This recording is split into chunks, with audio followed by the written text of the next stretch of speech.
Sefarad. Programa dedicado a la cultura y al folclore judeo-españoles. Por Moshe Shaul y Camelia Shachar. De las diversas formas literarias, la poesía es sin duda la que mejor expresa la alma de una lengua. Su capacidad de expresar en pocas hermosas palabras toda una gama de sentimientos que cada uno de nosotros consentimos en nuestro corazón, mas tenemos dificultad a expresar con nuestras propias palabras. Esto se aplica naturalmente al judeo español también, no menos que a las otras lenguas. ¿Y qué mejor prueba de esto que el grande número de romanzas y cantigas que nuestros padres y madres usaban cantar en cada lugar y en cada ocasión? Romanzas y cantigas que en muchos casos su popularidad era debida a sus textos no menos y puede ser aún más que a sus melodías. Solo que por razones sobre las cuales no nos detallaremos ahora, ya son unos cuantos años que la creación poética en judeo español menguó y casi desapareció enteramente. Digo bien casi desapareció, siendo que en realidad ainda hay un cierto número de personas que consienten el menester de expresar sus sentimientos en forma de poemas, solo que muy pocos de estos poemas llegan a ser publicados, y aún más pocos llegan a nuestra conocencia.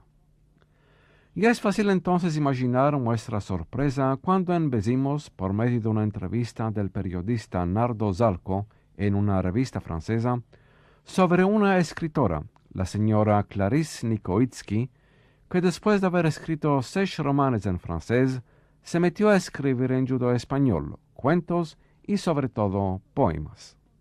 Nardo Zalco cuenta en esta entrevista que la señora Nikoitsky, nacida en Francia de padre y madre originarios de Yugoslavia, no vivió nunca en un país de lengua española, mas empezó el judeo español en su casa, de sus parientes. A la pregunta ¿qué es la razón por la cual después de haber escrito 6 romanes en francés se metió en súbito a escribir en judeo español? Clarisse Nikoitsky responde en esta entrevista que cada vez que escribió un libro fue a causa de un sentimiento de urgencia, una muy fuerte preocupación interior que ella consintió. Y lo mismo, explicó ella, aconteció con el judeo español. Una idea del fruto de esta preocupación nos será dada al oír la lectura por Camelia de 2 de estos poemas. Solo que antes de esto deseo apuntar que estos poemas son escritos en el judeo español de Yugoslavia, que, según lo veréis inmediatamente, es un poco diferente del que empleamos en nuestras emisiones. Ma deseosos de respetar el texto original de la autora, meldaremos sus poemas tal que fueron escritos, sin adaptarlos a nuestro modo de pronunciación. Así escribe entonces Clarisse Nikoitsky en uno de sus poemas. Como un vapor, si va mi pensar al otro lado del mar. Busca el agua para su sed, la fuerza para sus caminos. Busca el viento que le hablará de ahí donde la tierra besa la mar. Y otro poema más.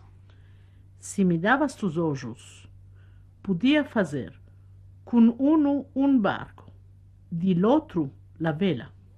Si me dabas tus ojos, podía tomar los caminos del mar, de la mar que está llorando alrededor de la tierra, de no tener ojos, de no ver, de solo llorar. Y en el espíritu de este hermoso poema, vos haremos oír ahora una copla del hermoso cante judeo español, Tus ojicos, joya mía, por Yitzhak Levi.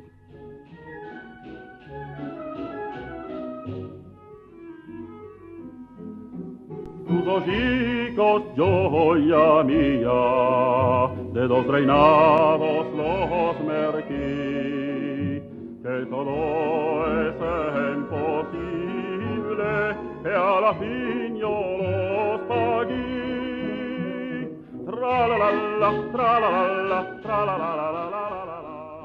Para nuestro cantonico de los refranes, escogimos esta semana dos refranes de los cuales podemos ver que muchos de los problemas que nos preocupan actualmente no son en realidad tan nuevos, sino que ya eran enfrentados por nuestros padres también.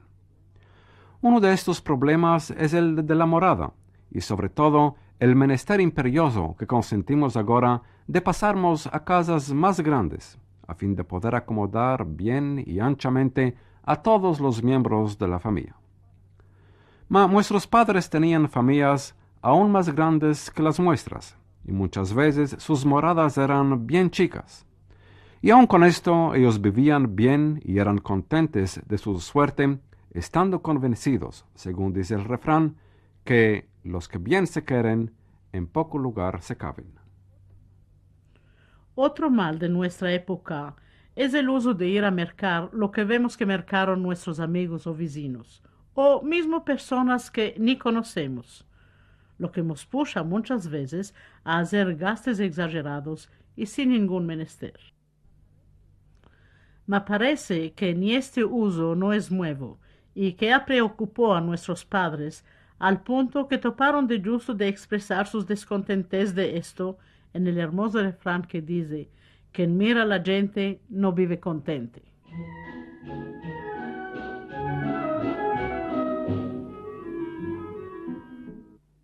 Según lo anunciamos de antes, nuestro programa incluye esta vez una chica sorpresa, un cuento de Johá, este legendario burlón del folclore oriental, que sus dichas, debajo de una casca de burla, tienen siempre una muy importante moral. Y así va el cuento que escogimos hoy. Johá le rogó a la vecina que le preste un poco su caldera. La vecina refusó primero, mas después de muchas rogativas, ella le aceptó. Al día de después, Johá le tornó la caldera con un tacico al dentro. La vecina le dijo con maravilla: Johá, yo te presté solo la caldera, el tacico no es mío. Anoche la caldera parió este tacico, le respondió Johá a la vecina, y ella lo tomó. Después de poco tiempo, Johá rogó otra vez de la vecina que le empreste la caldera, y esta vez ella se apresuró de dársela. Pasaron muchos días, y Johá, no habiendo ainda tornado la caldera, la vecina le demandó: ¿cuándo me vas a traer la caldera? Tú que vivas muchos años, le respondió Johá. Ella se murió empleándola. ¿Qué bovedad estás quitando de tu boca? Dijo la vecina. La caldera se muere. ¿Y parir? ¿Pare? Le demandó Johá, apuntando así el principio, que la justicia debe ser igual para las dos partes, y no que una parte pueda aceptar una cosa cuando le conviene y refusarla más tarde si va contra sus intereses.